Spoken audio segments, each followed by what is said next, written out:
സുഹൃത്തുക്കളെ, മലയാളികൾ സർവേകൾക്ക് പിന്നെയാണോ? യഥാർത്ഥത്തിൽ ഈ സർവേകൾ വസ്തുതയാണോ? എത്രത്തോളം വസ്തുത സർവേകളിലുണ്ട് എന്നുള്ളതാണ് എടുത്ത് പറയുന്നത്, ചർച്ച ചെയ്യുന്നത് അതുതന്നെയാണ്. നിങ്ങളുടെ അഭിപ്രായങ്ങളും നിർദ്ദേശങ്ങളും ഈ വീഡിയോയ്ക്ക് താഴെ രേഖപ്പെടുത്തണം എന്നും അപേക്ഷിക്കുകയാണ്.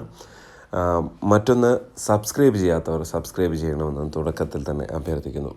നേരെ നമ്മൾ വീഡിയോയിലേക്ക് പോവുകയാണ്. യഥാർത്ഥത്തിൽ പല സർവേകളും വന്നു കഴിഞ്ഞു. മലയാളത്തിലെ ഏതാണ്ട് എല്ലാ ചാനലുകളുടെയും ഒരു വട്ടവും രണ്ടു വട്ടവും ഒക്കെ സർവേ വന്നു കഴിഞ്ഞു. സർവേകൾ വസ്തുതയാകാറുണ്ടോ, സത്യമാകാറുണ്ടോ എന്ന് ചോദിച്ചാൽ കഴിഞ്ഞ കാല ചരിത്രം വെച്ചിട്ട് പല സർവേകളും പൊട്ടിപ്പാളീസാകുന്ന കാഴ്ചയാണ് നമ്മൾ കണ്ടത്. വ്യക്തിപരമായ ഏതെങ്കിലും ഒരു സർവേ മാത്രം എടുത്ത് നമ്മൾ പറയുന്നില്ല. പക്ഷേ നിങ്ങൾ നോക്കിയാൽ മതി, ഇപ്പോൾ തന്നെ പല വീഡിയോകളും കറങ്ങി നടക്കുന്നുണ്ടല്ലോ. കഴിഞ്ഞ സർവേകളിൽ നിയമസഭാ തെരഞ്ഞെടുപ്പിൽ ഇവർ എന്താണ് പ്രവചിച്ചിരുന്നത്? UDFൻ്റെ തുടർ ഭരണമൊക്കെ പ്രവചിക്കുകയും ഒരുപാട് സ്ഥലങ്ങളിൽ LDF സ്ഥാനാർത്ഥികൾ, പ്രധാനപ്പെട്ട സ്ഥാനാർത്ഥികൾ തോൽക്കുമെന്ന് പ്രവചിക്കുകയും ചെയ്തവരാണ് പല സർവേക്കാരും. അതിൽ പലതുമുണ്ട്. പ്രത്യേകിച്ച് CPMൻ്റെ MM മണി തോൽക്കും, വലിയ വോട്ടുകൾക്ക് തോൽക്കുമെന്നായിരുന്നു പ്രവചിച്ചിരുന്നത്. മുഹമ്മദ് റിയാസ്, ഇപ്പോഴത്തെ പൊതുമരാമത്ത് മന്ത്രി, തോൽക്കുമെന്നായിരുന്നു പ്രഖ്യാപിച്ചിരുന്നത്. അങ്ങനെ പലരും, ഈ കഴക്കൂട്ടത്തൊക്കെ ശോഭാ സുരേന്ദ്രൻ ജയിക്കുമെന്ന് പ്രവചിച്ച സർവേയുണ്ട്. തിരുവനന്തപുരത്ത് G. കൃഷ്ണകുമാർ BJP നേതാവ് ജയിക്കും എന്ന് പ്രഖ്യാപിച്ച സർവേകളുണ്ട്. അങ്ങനെ പലതും അങ്ങോട്ടും ഇങ്ങോട്ടുമൊക്കെ മാറി മാറി വന്നുപോയ സർവേകളാണ് കഴിഞ്ഞ തവണയുള്ളത്. അതുകൊണ്ട് തന്നെ അത് നേരിയ എഡ്ജിൻ്റെ ഒന്നും കാര്യമല്ല പറയുന്നത്. ഇവരെപ്പോഴും പറയാറുണ്ട് ചെറിയൊരു എറർ ഓഫ് ഉണ്ടാകും ഈ സർവേകളിലെല്ലാം, അങ്ങോട്ടോ ഇങ്ങോട്ടോ മാറിയേക്കാം എന്ന്. ഇത്തവണയും പല മണ്ഡലങ്ങളിലും അങ്ങനെ ഒരു വളരെ നേരിയ ഭൂരിപക്ഷം മാത്രമേ ഇവരെടുത്ത് വെക്കുന്ന മണ്ഡലങ്ങൾ നമ്മൾ കണ്ടിട്ടുണ്ട്. പ്രത്യേകിച്ച് അതിലേറ്റവും കൂടുതൽ പലതവണ കയറി വന്നിട്ടുള്ള ചില മണ്ഡലങ്ങൾ, ഒന്ന് മാവേലിക്കരയും പിന്നീടൊന്ന് കണ്ണൂരും ഒക്കെയാണ്. യഥാർത്ഥത്തിൽ ഇങ്ങനെയൊക്കെ ആണ് സർവേ ഫലങ്ങൾ പുറത്തു വന്നിട്ടുള്ളത്. അതിൽ കൗതുകകരമായി തോന്നുന്ന ചില സർവേ ഫലങ്ങളും ഉണ്ട്. അത് ഏറ്റവും പ്രധാനപ്പെട്ടത് തിരുവനന്തപുരം ലോക്സഭാ മണ്ഡലത്തിലെ സർവേ ഫലമാണ്. നമുക്കറിയാം, തിരുവനന്തപുരത്ത് ശശി തരൂരും രാജീവ് ചന്ദ്രശേഖരും പന്ന്യൻ രവീന്ദ്രൻ തമ്മിലുള്ള കടുത്ത പോരാട്ടമാണ് നടക്കുന്നത്.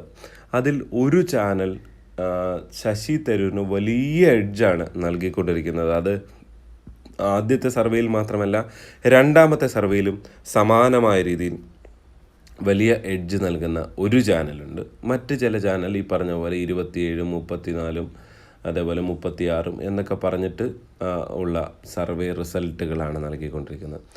യഥാർത്ഥത്തിൽ ഈ സർവേകളിൽ പല മാനിപ്പുലേഷൻസും ഉണ്ടോ എന്ന് തോന്നിപ്പിക്കുന്നതാണ് തിരുവനന്തപുരത്ത് പോലുള്ള ചില മണ്ഡലങ്ങളിലെ സർവേ ഫലം, അതേപോലെ തൃശ്ശൂർ പോലുള്ള മണ്ഡലങ്ങളിലെ സർവേ ഫലം. കാരണം ഈ കുറച്ച് സാമ്പിളുകൾ എടുക്കുകയും അതിൽ നിന്നൊരു മണ്ഡലത്തെ ആകെ പ്രവചിക്കുകയും ചെയ്യുമ്പോൾ അവർ ആ സ്ഥാപനം ഒരു പരിധിവരെ ജയിക്കണം എന്നാഗ്രഹിക്കുന്നവർക്ക് ഒരു എഡ്ജ് കൊടുക്കുന്ന ചരിത്രം മുൻപും പലപ്പോഴും ഉണ്ടായിട്ടുണ്ട് എന്നുള്ളതാണ്. ഇപ്പോൾ തിരുവനന്തപുരത്തിൻ്റെ കാര്യം എടുത്തു കഴിഞ്ഞാൽ 10% എഡ്ജ്, ഒരു 40% ശശി തരൂരിനും 30% രാജീവ് ചന്ദ്രശേഖരനും, അതിന് താഴേക്ക് പന്ന്യൻ രവീന്ദ്രനെയും കൊണ്ടുപോകുന്ന കാഴ്ചയാണ് കണ്ടിട്ടുള്ളത്. ഇത് യഥാർത്ഥത്തിൽ എന്തിനു വേണ്ടിയാണ് എന്നുള്ളതാണ്. ഒരുപക്ഷെ ജനങ്ങളെ സംബന്ധിച്ച് ഇത് ഒരു പരിധിവരെ സ്വാധീനിക്കപ്പെടാനുള്ള സാധ്യതയുമുണ്ട്. പിന്നെ ചില ഇൻഡിക്കേഷൻസ് വോട്ടർമാർക്ക് കൊടുക്കുക. ഇപ്പോൾ BJP ജയിക്കുന്നൊരു തെരഞ്ഞെടുപ്പാണ് എന്ന് കണ്ടാൽ ആരെങ്കിലും ഒരു വിഭാഗത്തിലേക്ക് ചില മൈനോറിറ്റി മുസ്ലിം വോട്ടുകളൊക്കെ ക്രോഡീകരിക്കാറുണ്ട്. കാരണം മുസ്ലിങ്ങൾക്കിടയിൽ വലിയ വിഭാഗവും BJPക്കെതിരെ വലിയ നിലപാടെടുത്ത് നിൽക്കുന്നവരാണ്. CA പോലുള്ള പല വിഷയങ്ങൾ കൊണ്ടും. എന്തായാലും സംഘപരിവാർ വിരുദ്ധ രാഷ്ട്രീയം വിഭാഗങ്ങൾക്ക് അതിശക്തമാണ്. അപ്പോൾ അവർ ജയിക്കുന്ന സ്ഥാനാർത്ഥിക്കൊപ്പം നിൽക്കുക എന്നതാണ് കഴിഞ്ഞ തെരഞ്ഞെടുപ്പിൽ, ലോക്സഭാ തെരഞ്ഞെടുപ്പിലും നിയമസഭാ തെരഞ്ഞെടുപ്പിലും ഒക്കെ നിന്നിട്ടുള്ളത്. ഇത്തവണ UDFനൊപ്പമാണ് ജമാഅത്തെ ഇസ്ലാമിയും PDPയും SDPയും എന്നൊക്കെ അവർ പ്രഖ്യാപിച്ചിട്ടുണ്ട്. മറ്റൊന്ന്, PDPയുടെ നിലപാട് LDFനൊപ്പം എന്നുള്ളതാണ്. മറ്റ് രണ്ട് സംഘടനകളാണ് UDF അനുകൂല നിലപാട് സ്വീകരിച്ചിട്ടുള്ളത്.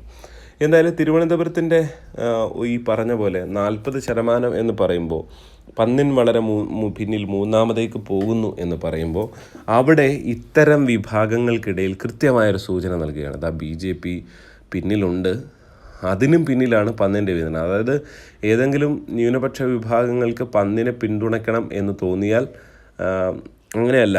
അങ്ങനെയാണെങ്കിൽ ചിലപ്പോൾ പന്നിനെ പിന്തുണച്ച് വോട്ട് സ്പ്ലിറ്റ് ചെയ്ത് കഴിഞ്ഞാൽ ഇവിടെ ആകെ പ്രശ്നമാകും. അവിടെ ശശി തരൂർ തന്നെയാണ് ഏറ്റവും മുന്നിൽ കേട്ടോ.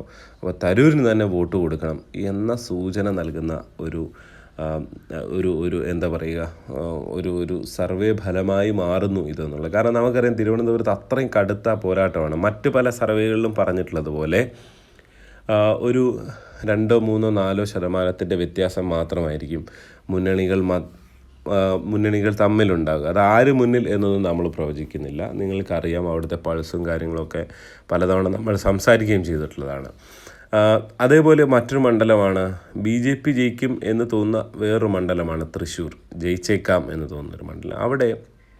അവിടെ സ്ഥിരമായി K. മുരളീധരനെയാണ് ഇവർ ജയിപ്പിച്ചുകൊണ്ടിരിക്കുന്നത്. ഒരുപക്ഷെ മുരളീധരൻ്റെ തെരഞ്ഞെടുപ്പ് ചരിത്രത്തിൽ ഒരിക്കലും മുരളീധരനോ കരുണാകരനോ ഒക്കെ പലതവണ തിരിച്ചടി നേരിട്ട മണ്ഡലമാണ് തൃശ്ശൂർ. അവിടെ ഏറ്റവും ശക്തനായ സ്ഥാനാർത്ഥി മറ്റൊരാൾ സുനിൽകുമാറാണ്. പക്ഷേ സുനിൽകുമാറിനെ മാറ്റി ഈ പറയുന്ന K. മുരളീധരനെയാണ് മറ്റ് ചില ഈ നേരത്തെ തിരുവനന്തപുരം സർവേ പറഞ്ഞ ആളുകൾ മുന്നോട്ട് വെക്കുന്നത്. സുനിൽകുമാറിനെ അപൂർവം ചിലരും മുന്നോട്ട് വെക്കുന്നുണ്ട് എന്നുള്ളത് നമ്മൾ കണ്ടിട്ടുണ്ട്.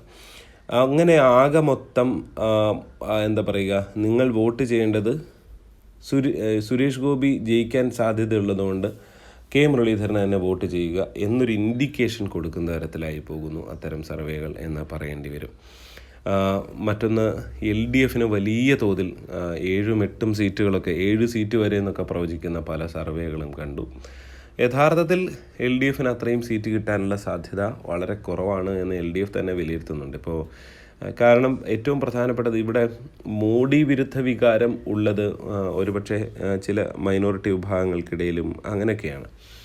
അതിനപ്പുറത്തേക്ക് ഇവിടെ ഏറ്റവും കൂടുതൽ ഭരണവിരുദ്ധ വികാരം ഈ തെരഞ്ഞെടുപ്പിലുള്ളത് അത് LDF ആണ് എന്നുള്ളതാണ് വസ്തുത. അങ്ങനെ ഇരിക്കുകയാണ് LDF തരംഗം എന്നൊക്കെ പറഞ്ഞ് പലരും, അതായത് LDF കഴിഞ്ഞ തവണ കിട്ടിയ ഒരു സീറ്റിനേക്കാൾ എത്ര കൂടുതൽ കിട്ടിയാലും അവർക്ക് വലിയ നേട്ടമെന്ന രീതിയിൽ അവർ അവതരിപ്പിക്കും.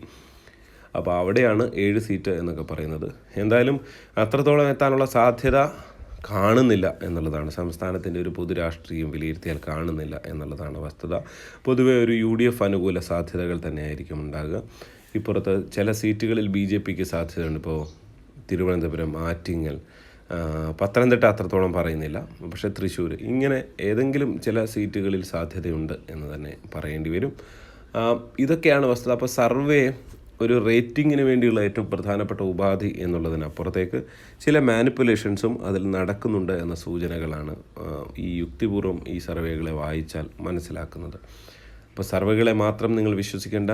ജനാധിപത്യപരമായ നിങ്ങളുടെ അവകാശം, കാര്യങ്ങൾ വിലയിരുത്തി മുന്നണികളെയും സ്ഥാനാർത്ഥികളെയും ഒക്കെ വിലയിരുത്തി വോട്ട് ചെയ്യുക. അപ്പോൾ നന്ദി.